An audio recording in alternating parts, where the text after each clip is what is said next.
Hi hello ನಮಸ್ಕಾರ ಸ್ನೇಹಿತರೆ.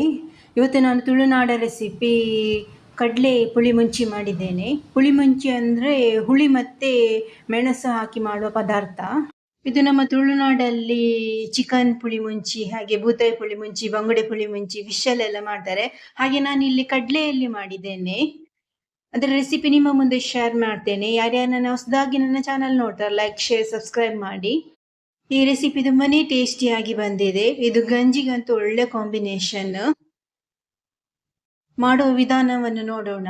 ನಾನು ಇಲ್ಲಿ 1 ಕಪ್ಪಿನಷ್ಟು ಕಡಲೆ ತೆಗೆದುಕೊಂಡಿದ್ದೆ, ಅಂದರೆ ಕಪ್ಪು ಕಡಲೆಯನ್ನು ತೆಗೆದುಕೊಂಡದ್ದು.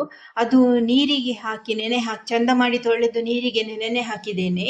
ಒಂದು 8 ತಾಸುಗಳ ಕಾಲ ನೆನೆ ಹಾಕಬೇಕು. ಈಗ ನೋಡಿ, ಇಲ್ಲಿ ನಾನು ನೆನೆ ಹಾಕಿದ್ದನ್ನು ಅದನ್ನೀಗ ಬೇಯಲು ಬಿಡಬೇಕು. ಈಗ ಗ್ಯಾಸ್ ಊರಿಸಿ ಅದರ ಮೇಲೆ ಪಾತ್ರೆ ಇಟ್ಟು ಒಂದು ಅರ್ಧ ಲೀಟರ್ನಷ್ಟು ನೀರನ್ನು ಸೇರಿಸಿ ಅದಕ್ಕೆ ಸ್ವಲ್ಪ ಉಪ್ಪನ್ನು ಹಾಕಿ ನೆನೆ ಹಾಕಿದ್ದ ಕಡಲೆಯನ್ನು ಹಾಕಿ, ಕಪ್ಪು ಕಡಲೆ, ಅದನ್ನು ಚಂದ ಮಾಡಿ ಒಂದು 15 ನಿಮಿಷಗಳ ಕಾಲ ಬೇಯಲು ಬಿಡಬೇಕು. ಕುಕ್ಕರಲ್ಲಿ ಕೂಡ ಬೇಯಿಸ್ಬೋದು, ಒಂದು 5 ವಿಸಿಲ್ ತೆಗೆದುಕೊಳ್ಬಹುದು. ಈಗ ಬೇಯಲು ಇಟ್ಟಿದ್ದೇನೆ ಮುಚ್ಚಳ ಮುಚ್ಚಿ. ಈಗ ಒಂದು ಮಿಕ್ಸರ್ ಜಾರ್ ತೆಗೆದುಕೊಂಡಿದ್ದೇನೆ. ಅದಕ್ಕೆ ಒಂದು 12 ಬ್ಯಾಡಗಿ ಚಿಲ್ಲಿ ಹಾಕಿದ್ದೇನೆ. ನಿಮಗೆ ಖಾರ ಹೆಚ್ಚು ಬೇಕಿದ್ರೆ ಹೆಚ್ಚನ್ನು ಸೇರಿಸಬಹುದು. ಮತ್ತೆ 4ರಿಂದ 5ನಷ್ಟು ಬೆಳ್ಳುಳ್ಳಿಯನ್ನು ಹಾಕ್ತಾ ಇದ್ದೇನೆ.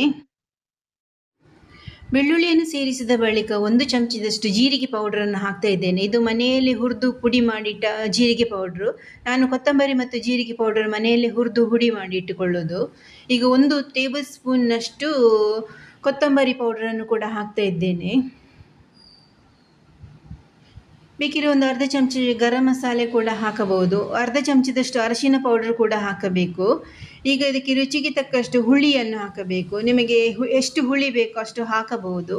ಇದರಲ್ಲಿ ಮೇನ್ ಇರುವುದು ಉಪ್ಪು, ಹುಳಿ, ಖಾರ.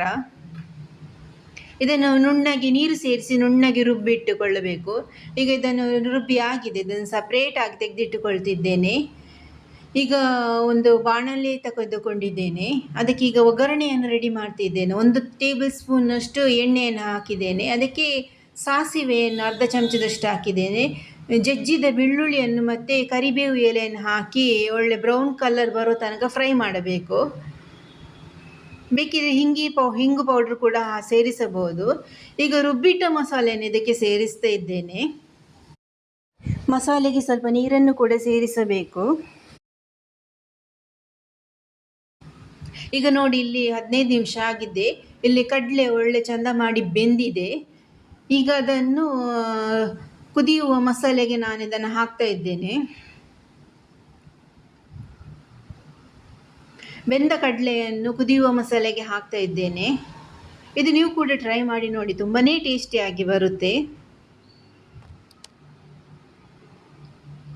ಈಗ ಮಿಕ್ಸ್ ಮಾಡಿ ಒಂದು 5 ನಿಮಿಷಗಳ ಕಾಲ ಇದನ್ನು ಬೇಯಲು ಬಿಡಬೇಕು. ಬೇಕಿದ್ರೆ ಈಗ ಉಪ್ಪನ್ನು ರುಚಿಗೆ ನಿಮಗೆ ಉಪ್ಪು ಕಮ್ಮಿ ಇದ್ದರೆ ಇಲ್ಲಿ ಸೇರಿಸಬಹುದು. ಯಾಕೆ ನಾವು ಕಡಲೆ ಬೇಯುವಾಗ ಉಪ್ಪು ಹಾಕಿದಲ್ಲ, ಇದಕ್ಕೆ ಮಸಾಲೆಗೆ ಹಾಕಲಿಲ್ಲ. ಅದರಿಂದ ಈಗ ನಾನು ಉಪ್ಪು ಸ್ವಲ್ಪ ಸೇರಿಸ್ತಾ ಇದ್ದೇನೆ. ಈಗ 5 ನಿಮಿಷಗಳ ಕಾಲ ಕುದಿಯಲು ಬಿಡ. ನೋಡಿ, ಕುದೀತಾ ಉಂಟು. ಈಗ ಸ್ವಲ್ಪ ಕೊತ್ತಂಬರಿ ಸೊಪ್ಪನ್ನು ಸೇರಿಸಬೇಕು. ಅದು ಒಳ್ಳೆ ಪರಿಮಳ ಕೊಡ್ತದೆ ಕೊತ್ತಂಬರಿ ಸೊಪ್ಪು ಹಾಕಿದರೆ. ಈಗ ನೋಡಿ, ತಯಾರಾಗಿದೆ ನಮ್ಮ ಕಡಲೆ ಪುಳಿಮುಂಚಿ. ಈ ವಿಡಿಯೋ ಇಷ್ಟವಾದರೆ ಲೈಕ್, ಶೇರ್, ಸಬ್ಸ್ಕ್ರೈಬ್ ಮಾಡಿ. ಈ ಕಡಲೆ ಪುಳಿಮುಂಚಿ ರೆಸಿಪಿಯನ್ನು ನೀವು ಕೂಡ ಮನೆಯಲ್ಲಿ ಮಾಡಿ ಕಮೆಂಟಲ್ಲಿ ತಿಳಿಸಿ ಹೇಗೆ ಆಗಿದೆ ಎಂದು. ಮತ್ತೆ ಹೊಸ ರೆಸಿಪಿಯಿಂದ ಸಿಗೋಣ. Thank you.